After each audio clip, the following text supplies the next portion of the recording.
Hello friends. अब हम आज इस टॉपिक पे हैं कि वन अपराध प्रकरणों की जांच करने के लिए कौन सक्षम है और वे जांच कब करते हैं। यह टॉपिक बहुत ही महत्वपूर्ण है और अब तक का अनछुआ पहलू है। तो वन अपराध प्रकरणों की जांच के संबंध में जानकारी करने के लिए सबसे पहले हमें राजस्थान वन अधिनियम 1953 के प्रावधानों को पढ़ना होगा। उसके बाद राजस्थान वन अधिनियम के तहत जो जनरल प्रोटेक्शन के संबंध में इस अधिनियम की धारा 76D के तहत जो नियम बनाए गए हैं उन नियमों का अवलोकन करना होगा। तो जांच के संबंध में सबसे पहले हम राजस्थान वन अधिनियम 1953 की धारा 72 का अवलोकन करते हैं। धारा 72 क्या कहती है? राज्य सरकार वन अधिकारियों में कुछ शक्तियां निहित कर सकती है। यानी कि जो राज्य सरकार है, राजस्थान सरकार है, वह वन अधिकारियों को कुछ पावर दे सकती है। ये पावर दे सकने का लिखा है, इसलिए पावर दिए या नहीं इसके लिए इसके तहत बनाए गए नियमों का अवलोकन करना पड़ेगा। ठीक है ना? तो ये धारा क्या कहती है? सरकार वन अधिकारियों में निम्नलिखित समस्त या उनमें से कोई शक्तियां निहित कर सकती है, अर्थात क किसी भूमि पर प्रवेश करने, उसका सर्वेक्षण, सीमांकन एवं नक्शे बनाने। ठीक है। ख साक्ष्यों की उपस्थिति बाध्य करने एवं दस्तावेजों और महत्वपूर्ण वस्तुओं को पेश करने के लिए व्यवहार न्यायालय की शक्तियां। व्यवहार मतलब सिविल न्यायालय। ग वन अपराध में जांच करने की शक्ति। और घ दंड प्रक्रिया संहिता 1973 के अधीन तलाशी वारंट जारी करने की शक्ति। इन चार शक्तियों के बारे में राज्य सरकार अधिकारियों को देने के लिए नियम बना सकती है। ओके। अब राजस्थान सरकार ने इसके संबंध में क्या नियम बनाए,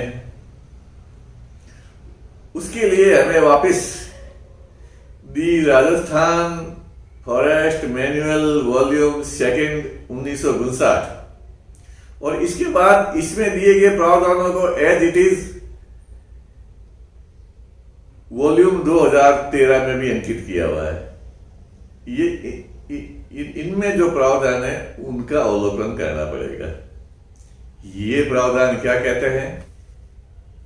नंबर 1, वन अपराध में रेंज ऑफिसर या सहचारी रेंजर, अटैच रेंजर या रेंज ऑफिसर का रेंजर सहायक, असिस्टेंट ऑफ रेंज ऑफिसर, वनपाल या नाकेदार के नीचे का अधिकारी जांच नहीं कर सकता है।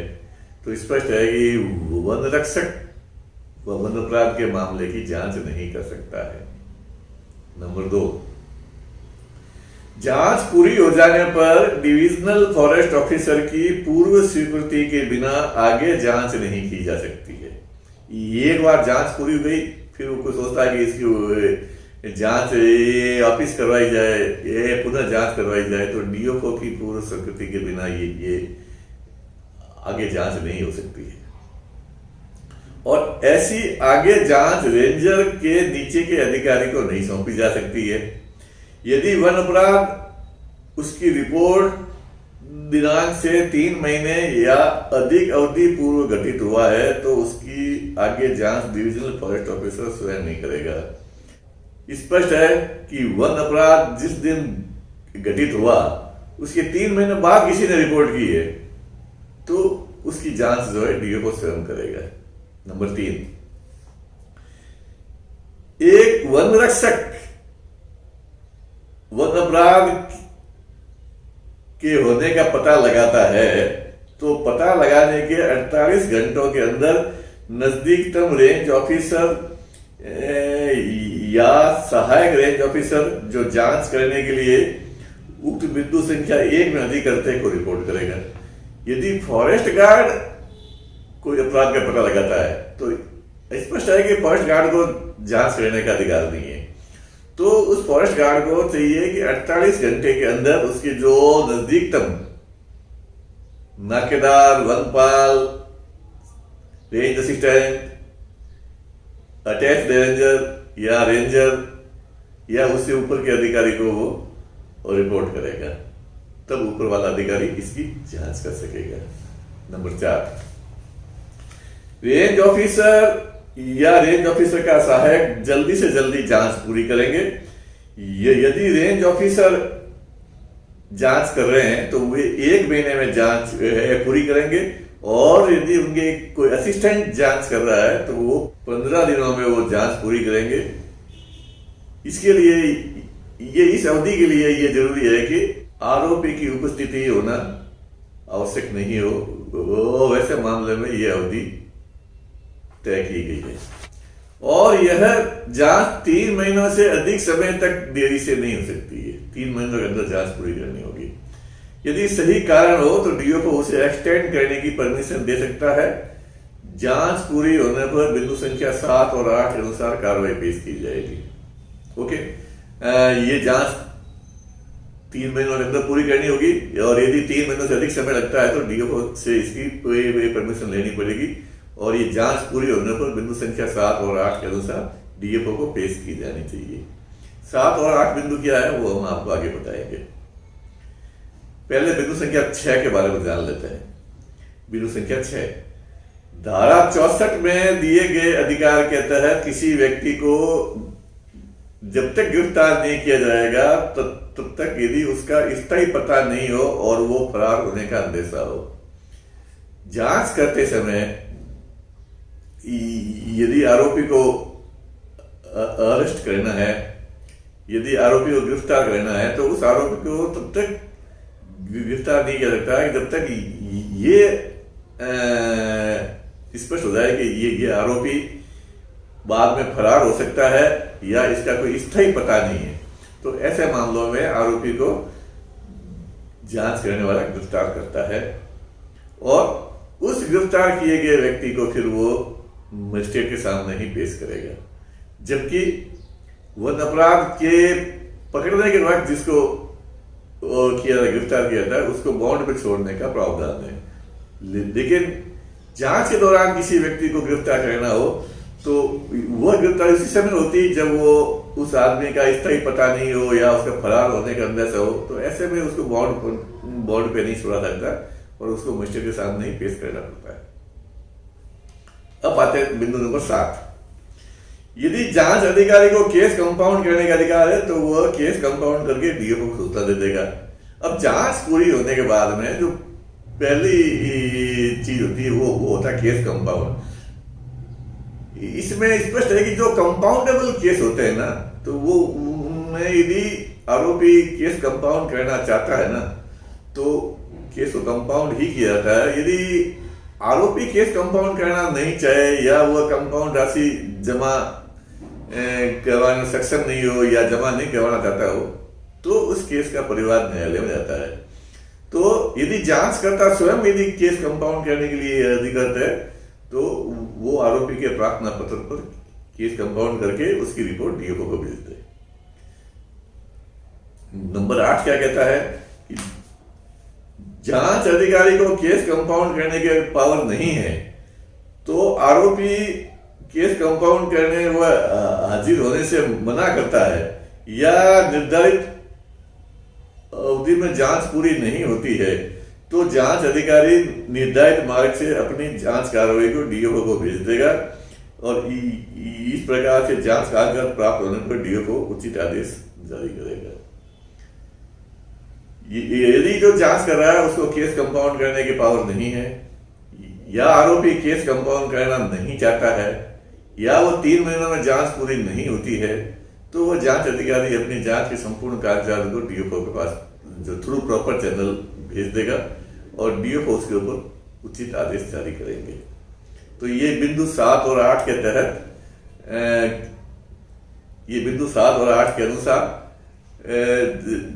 जांच कार्रवाई। अब इस जांच कार्रवाई में धारा 76D के तहत बनाए गए नियमों की जानकारी स्पष्ट हो गई है। अब सवाल आता है कि किस प्रकार के मामले में जांच किस अधिकारी के द्वारा की जाएगी और कब की जाएगी।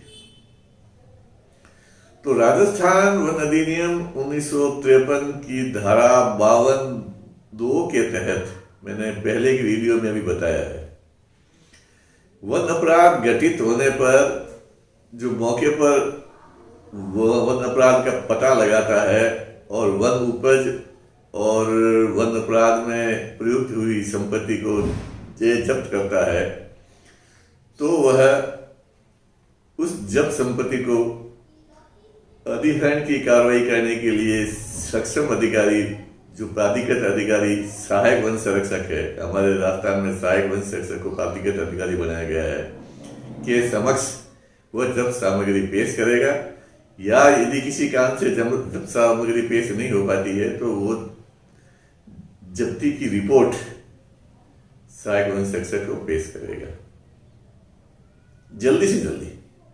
इस धारा में 52(2) में यह लिखा है कि यह जब्त सामग्री या जब्ती की रिपोर्ट जल्दी से जल्दी सहायक वन संरक्षक को पेश की जाएगी। तो जब जल्दी से जल्दी पेश की जाएगी तो वो जांच कार्रवाई पूरी नहीं हो पाएगी।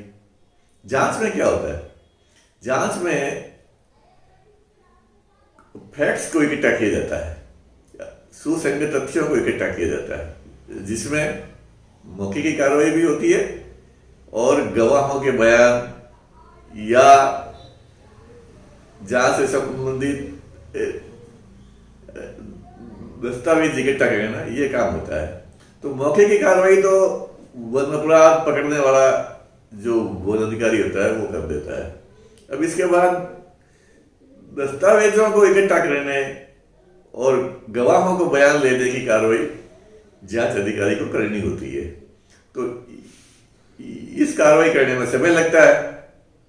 यदि ये जांच पूरी करके और वह सहायक वन संरक्षक को जब संपत्ति और उसकी रिपोर्ट पेश करे, तब तक इतना समय लग जाता है कि आरोपी न्यायालय में जाकर के जब्त की गई सामग्री संपत्ति को जमानत पे छुड़वा लेता है।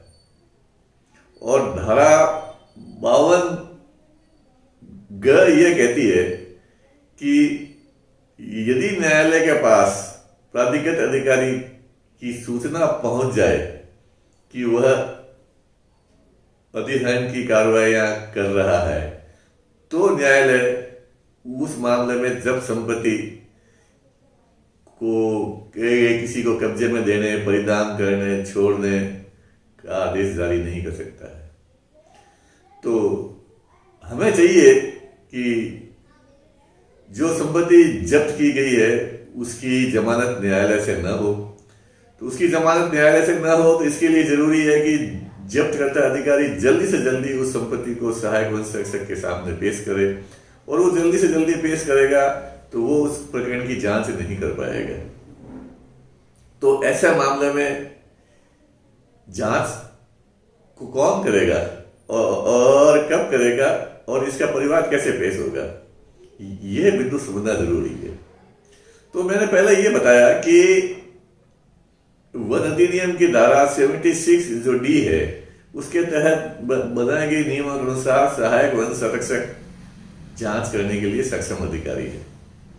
तो और यह जब्त की गई सामग्री भी सहायक वन संरक्षक के सामने पेश की जाती है। दूसरा, इस वन अधिनियम की धारा 52(3) में यह स्पष्ट लिखा है कि जब सहायक वन संरक्षक या प्राधिकृत अधिकारी का ये समाधान हो जाए कि वन अपराध घटित हुआ है और जब संपत्ति का उसमें प्रयोग हुआ है, वो प्रयुक्त हुई है, तो ऐसी जब संपत्ति के अधिहरण के आदेश वो जारी कर सकता है।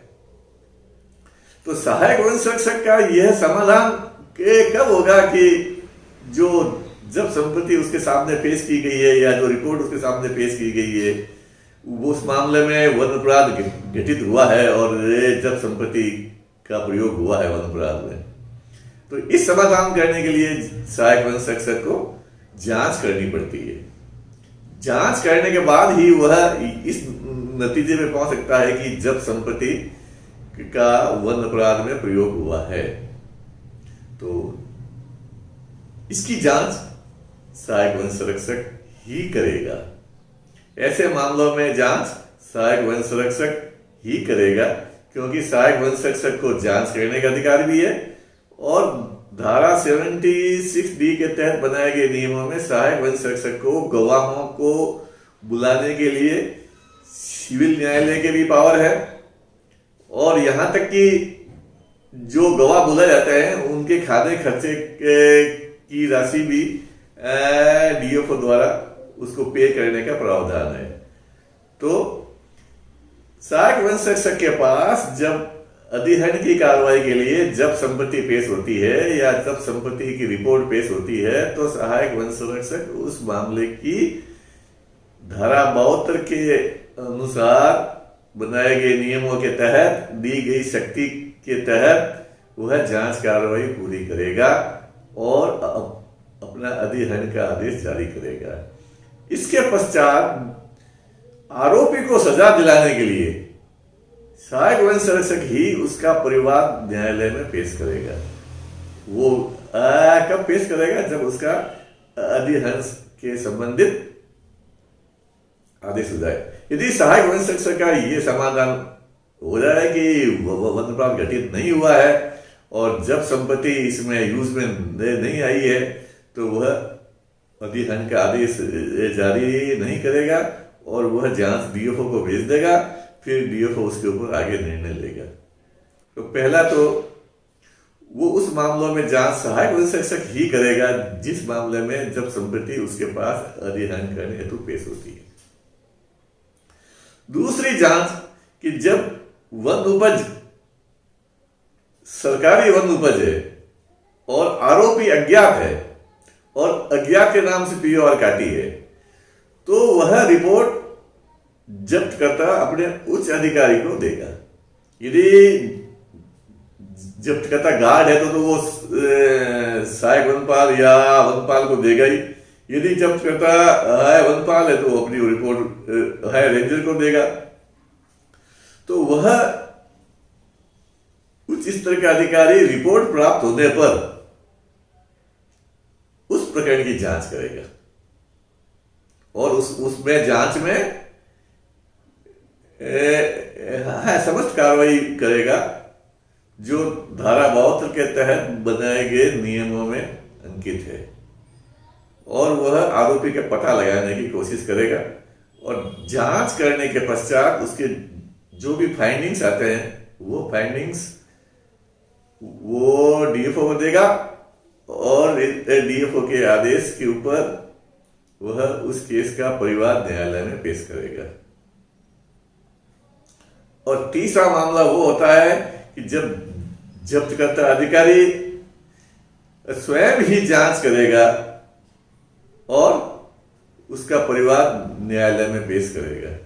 तो जिन मामलों में जब्त करता अधिकारी स्वयं जांच करता है और आरोपी को सजा दिलाने और संपत्ति के अधिहरण करने के लिए न्यायालय परिवाद पेश करता है, वो उस मामलों में वन अधिकारी जो नाकेदार या वनपाल, रेंज असिस्टेंट या अटैच रेंजर या उसके ऊपर के अधिकारी है, वे स्वयं जांच करके और न्यायालय में परिवाद पेश करेंगे। तो मेरे ख्याल से अब यह स्पष्ट हो गया है कि वन अपराधों में जांच कौन कौन अधिकारी कब कब किन किन परिस्थितियों में करेंगे, ये इसके बाद में किसी के दिमाग में शंका नहीं रह जानी चाहिए। अब जांच के संबंध में क्या क्या प्रपत्र है जो विभाग ने प्रिस्क्राइब कर रखे हैं। यह प्रपत्र दी राजस्थान फॉरेस्ट मैनुअल वॉल्यूम 2 1959 में छपे हुए हैं। वो मैं आपको अवलोकन के लिए पेश करता हूँ। तो पहला तो इसमें वो डेली डायरी है जिसके अंदर जो डे टू डे जो जांच की जाती है उसका विवरण लिखा जाता है, उसमें तारीख, स्थान और जो है विवरण अंकित किया जाता है। इसके अलावा गवाहों को बयानों के लिए बुलाने के लिए, जांच के लिए बुलाने के लिए उनको जो समन भेजा जाता है वो उसका नाम हुक्मनामा तलबी दिया हुआ है। तो वो उस हुक्मनामा तलबी का भी जो परफॉर्मा है। और इसके बाद जब जांच कार्रवाई पूरी होती है तो वो फाइनल रिपोर्ट जो डीएफओ को भेजी जाती है वो उस फाइनल रिपोर्ट का भी परफॉर्मा दिया हुआ है। तो ये जो 3 परफॉर्मे जांच अधिकारी उपयोग में लेते हैं वो उनके बारे में मैंने आपको बताया है। धन्यवाद।